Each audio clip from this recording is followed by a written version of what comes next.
ये आकाशवाणी रायपुर है। प्रादेशिक समाचार बुलेटिन के साथ मैं निशा नैयर।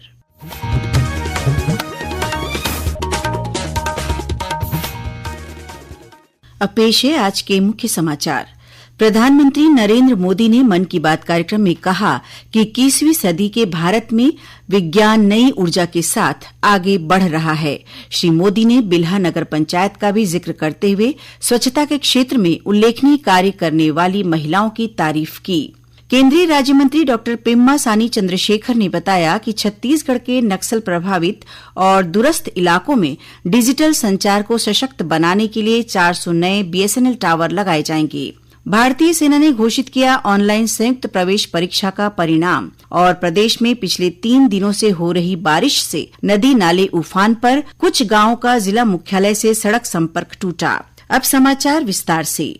प्रधानमंत्री नरेंद्र मोदी ने कहा है कि 21वीं सदी के भारत में विज्ञान नई ऊर्जा के साथ आगे बढ़ रहा है। आज आकाशवाणी से मन की बात कार्यक्रम में उन्होंने कहा कि अंतरिक्ष से शुभांशु शुक्ला की सुरक्षित वापसी से देश गर्व से भर गया। अभी हाल ही में शुभांशु शुक्ला की अंतरिक्ष से वापसी को लेकर देश में बहुत चर्चा हुई। जैसे ही शुभांशु धरती पर सुरक्षित उतरे, लोग उछल पड़े। हर दिल में खुशी की लहर दौड़ गई। पूरा देश गर्व से भर गया। अब छोटे छोटे बच्चे कहते हैं, हम भी स्पेस में जाएंगे, हम भी चांद पर उतरेंगे, स्पेस साइंटिस्ट बनेंगे। प्रधानमंत्री ने कहा कि स्वच्छ भारत मिशन अब एक जन आंदोलन बन गया है। इस वर्ष के स्वच्छ सर्वेक्षण में 4,500 से ज्यादा शहर और कस्बे जुड़े हैं। स्वच्छ भारत मिशन, इस मिशन को 11 साल पूरे होंगे, लेकिन इसकी ताकत और इसकी जरूरत आज भी वैसी ही है। इन 11 वर्षों में स्वच्छ भारत मिशन एक जन आंदोलन बना है। लोग इसे अपना फर्ज मानते हैं और यही तो असली जन भागीदारी है। मन की बात कार्यक्रम में प्रधानमंत्री ने छत्तीसगढ़ के बिलासपुर जिले की बिल्हा नगर पंचायत का भी जिक्र किया और स्वच्छता के क्षेत्र में उल्लेखनीय कार्य करने वाली यहां की महिलाओं की तारीफ की। छत्तीसगढ़ के बिल्हा का उदाहरण भी शानदार है। यहाँ महिलाओं को वेस्ट मैनेजमेंट की ट्रेनिंग दी गई और उन्होंने मिलकर शहर की तस्वीर बदल डाली। प्रधानमंत्री ने हरियाली तीज के अवसर पर देशवासियों को शुभकामनाएं दी।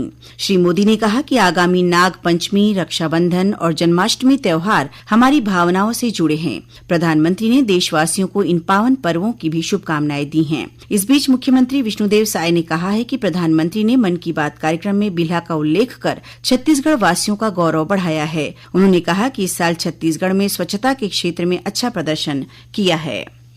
केंद्र सरकार छत्तीसगढ़ के नक्सल प्रभावित और दूरस्थ इलाकों में डिजिटल संचार को सशक्त बनाने के लिए 400 नए बीएसएनएल टावर लगाने की योजना पर कार्य कर रही है। यह जानकारी केंद्रीय ग्रामीण विकास और दूरसंचार राज्य मंत्री डॉक्टर पेम्मा सानी चंद्रशेखर ने आज रायपुर में दी। उन्होंने बताया कि इन टावरों की स्थापना के लिए सुरक्षा बलों और वन विभाग से मंजूरी मिलने के बाद चरणबद्ध कार्रवाई की जाएगी। डबल इंजन सरकार है तो डेवलपमेंट बहुत अच्छा लगेगा। हमने 400 टावर सैंक्शन किया है पूरा एरिया में। वो forest clearance once safety clear हो जाए तो हम जरूर करेंगे। डेवलपमेंट सबके साथ आगे बढ़ रहा है। इससे पहले डॉक्टर चंद्रशेखर ने रायपुर में अधिकारियों की उच्चस्तरीय समीक्षा बैठक ली। बैठक में ग्रामीण विकास, डाक, दूरसंचार और भारत संचार निगम लिमिटेड के वरिष्ठ अधिकारियों ने भाग लिया। इस दौरान केंद्रीय राज्य मंत्री ने प्रधानमंत्री आवास योजना ग्रामीण और प्रधानमंत्री ग्राम सड़क योजना जैसी योजनाओं के क्रियान्वयन पर संतोष जताया। डॉक्टर शेखर ने बताया कि नक्सल प्रभावित क्षेत्रों में विकास कार्यों को मिशन मोड में लागू किया जा रहा है।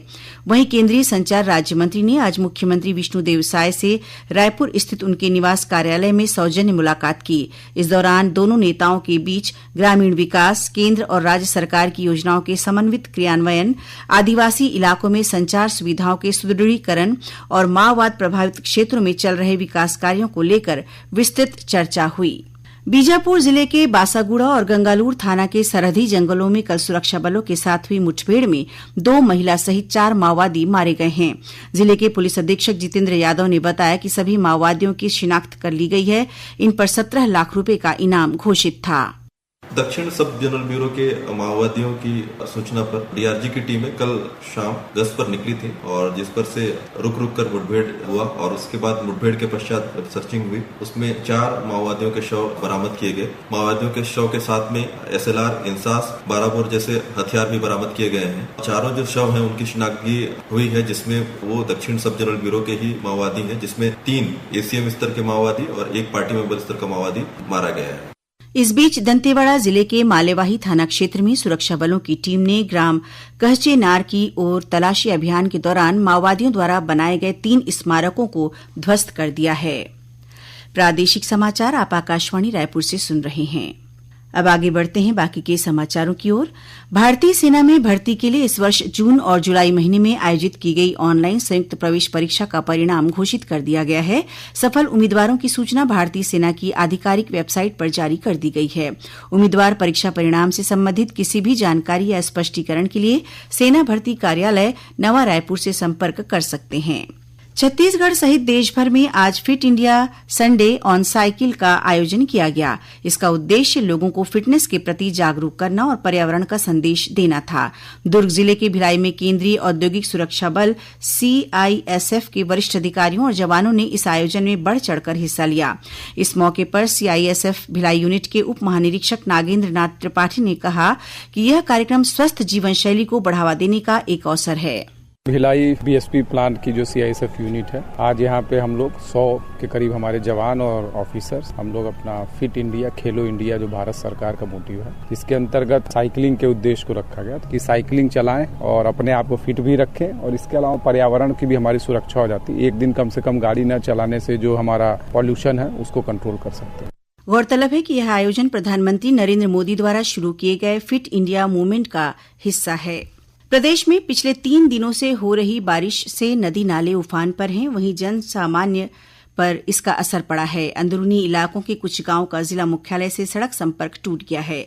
दंतेवाड़ा जिले के बारसूर इलाके में स्थित झारावाया नाले में डैम पार करते समय पिता पुत्र तेज बहाव में बह गए। पुलिस और बचाव दल की टीम द्वारा पुत्र को बचा लिया गया, जबकि पिता की तलाश जारी है। उधर खैरागढ़ छुईखदान गंडई जिले के इतवारी बाजार क्षेत्र में एक युवक नाले में बह गया। SDRF की टीम तलाशी अभियान में जुटी हुई है। प्रधान पाठ बैराज से पानी छोड़े जाने के कारण खैरागढ़ में बाढ़ जैसे हालात बन गए हैं। वहीं गौरेला पेंड्रा मरवाही जिले में लगातार बारिश से गुजरा और भीड़मा नाला सहित कई पुल पुलिया खतरे के निशान से ऊपर बह रहे हैं। और अधिक जानकारी दे रहे हैं हमारे संवाददाता। जिले में 4-5 दिनों से हो रही लगातार बारिश से कई नदी नाले उफान पर हैं, जिससे जनजीवन अस्त व्यस्त हो गया है। मरवाही के सिवनी से मालाडांड मार्ग की पुलिया का एक हिस्सा और आधा सड़क बारिश के चलते टूटकर बह गया है। इसी मार्ग पर स्थित गुजर नाला भी उफान पर चल रहा है। भेड़मा नाला भी उफान पर है। गौरेला से अमरकंटक जाने वाला मार्ग और मरवाही से मनेन्द्रगढ़ जाने वाला मार्ग पूरी तरह बाधित हुआ है। दुर्गाधारा जलप्रपात उफान पर है। इसके पुल से पानी गुजरने से वाहनों की आवाजाही पूरी तरह ठप हो गई है। प्रशासन द्वारा लोगों को वैकल्पिक मार्ग अपनाने की सलाह दी गई है। आकाशवाणी समाचार के लिए गौरेला पेंड्रा मरवाही से हरीश कुमार मालवा। मुंगेली पुलिस ने बीते 12 अप्रैल को 7 वर्षीय बालिका के अपहरण और हत्या के मामले में 5 लोगों को गिरफ्तार किया है। पुलिस अधीक्षक भोजराम पटेल ने बताया कि बालिका की हत्या अंधविश्वास के चलते की गई थी। घटनाक्रम कुछ इस प्रकार से हुआ कि इस में जो बच्ची जिसका किडनैपिंग हुआ था, इसकी उसी रात को हत्या हो गई थी। बलि प्रथा के नाम पर इसका हत्या हुआ था, जिसका हमको कंकाल तंत्र 6 मई को प्राप्त हुआ था। पूरी प्रक्रिया और विवेचना करने के पश्चात इसमें 5 लोग इस घटनाक्रम में शामिल थे और आज हम लोगों ने इन 5 लोगों को गिरफ्तार कर लिया। मोहला मानपुर जिले में जनपद पंचायत मानपुर के उपाध्यक्ष और शिक्षा समिति के पदेन सभापति देवानंद कौशिक ने कलेक्टर, जिला शिक्षा अधिकारी और विकासखंड शिक्षा अधिकारी को पत्र प्रेषित कर जर्जर स्कूल भवनों में संचालित स्कूलों को अन्य जगहों पर स्थानांतरित करने की मांग की है। श्री कौशिक ने अपने पत्र में कहा है कि जिले में 55, जिनमें से अकेले मानपुर विकासखंड में 19 ऐसे स्कूल हैं जिनके भवन जर्जर हो गए हैं, जिससे अप्रिय घटना की आशंका हमेशा बनी रहती है। उन्होंने राजस्थान के झालावाड़ा में स्कूल भवन ढहने से 7 बच्चों की मौत का हवाला देते हुए जर्जर शाला भवनों में संचालित स्कूलों को जल्द से जल्द विस्थापित करने की मांग की है। और अब कुछ समाचार संक्षेप में। केंद्रीय रिजर्व पुलिस बल सीआरपीएफ का आज स्थापना दिवस है। इस मौके पर मुख्यमंत्री विष्णुदेव साय ने जवानों को शुभकामनाएं देते हुए उनके साहस, अनुशासन और बलिदान को नमन किया है। केंद्रीय शिक्षा मंत्रालय ने सभी राज्यों और केंद्र शासित प्रदेशों को विद्यार्थियों की सुरक्षा और कल्याण सुनिश्चित करने के लिए शीघ्र कदम उठाने का निर्देश जारी किया गया है।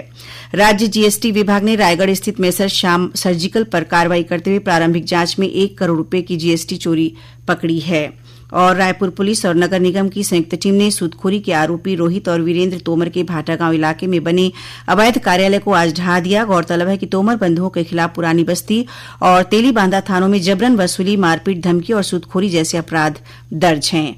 अंत में मुख्य समाचार एक बार फिर। प्रधानमंत्री नरेंद्र मोदी ने मन की बात कार्यक्रम में कहा कि 21वीं सदी के भारत में विज्ञान नई ऊर्जा के साथ आगे बढ़ रहा है। श्री मोदी ने बिल्हा नगर पंचायत का भी जिक्र करते हुए स्वच्छता के क्षेत्र में उल्लेखनीय कार्य करने वाली महिलाओं की तारीफ की। केंद्रीय राज्य मंत्री डॉ पेम्मा सानी चंद्रशेखर ने बताया कि छत्तीसगढ़ के नक्सल प्रभावित और दूरस्थ इलाकों में डिजिटल संचार को सशक्त बनाने के लिए 400 नए बीएसएनएल टावर लगाए जाएंगे। भारतीय सेना ने घोषित किया ऑनलाइन संयुक्त प्रवेश परीक्षा का परिणाम। और प्रदेश में पिछले 3 दिनों से हो रही वर्षा से नदी नाले उफान पर, कुछ गांवों का जिला मुख्यालय से सड़क संपर्क टूटा। इसी के साथ प्रादेशिक समाचार बुलेटिन समाप्त हुआ। नमस्कार।